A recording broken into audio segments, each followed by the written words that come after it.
Abby, it's so nice to see you. It's always nice to see that great big smile. Congratulations. Thank you. Wendy, thank you for doing this. It's wonderful for everybody to be able to have this time, and thank you very much for doing this. No, I want to say thank you. I wanted to take this special time to say thank you for paving the road, for being someone to truly admire, for showing all of us coming up behind you that this is how it should be done, and what a career you've had. Well, thank you. I really appreciate that. I just want to point out something. This is Dave Brower's Ashwa pin. He's with us. Yes, Dave Brower's, and his sister Laura is here too. So, yes, our little sister Laura. Yeah, and we miss our dear friend. It's always nice to think about him. You are here today. We've all worked with Dave in some capacity, right? And we know where he's always in our thoughts, no matter what we're doing. Yeah, well, we also have his cat at home, so yeah. Diva reminds us every day at like 6 in the morning. Looking back on the great career you've had, so many great stories you've got to write about your first love, your main love, harness racing.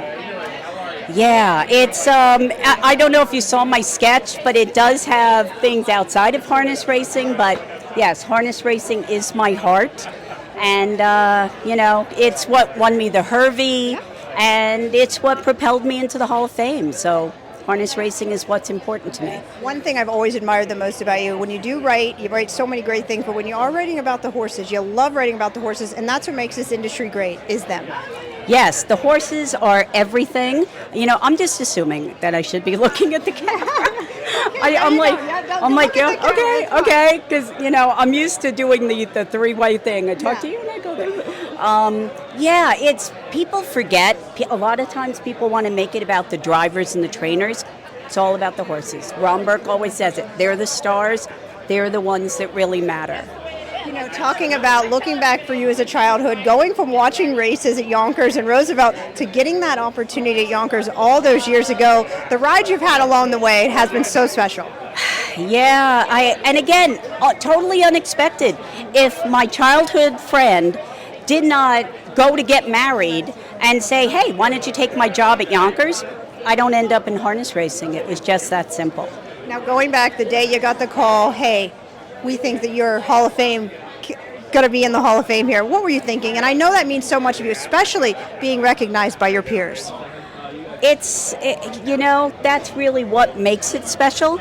The fact that it's my peers who got to vote and that they recognize that what I did mattered, because I've always felt it did. It also put me alongside my husband, and we're the only husband and wife that are being inducted living into the Hall of Fame. Well, that was my next question. You have to be so proud of that. Of course, your husband, Dave, got inducted in 2019. We know you were super proud of him, but you said, you know what, Dave, I'm going to be right behind you. Just wait for me. So cool that you guys are, as a couple now, get to be up on the wall together. It's, again, it's everything. I always like to say, I've always said we have a Hall of Fame marriage.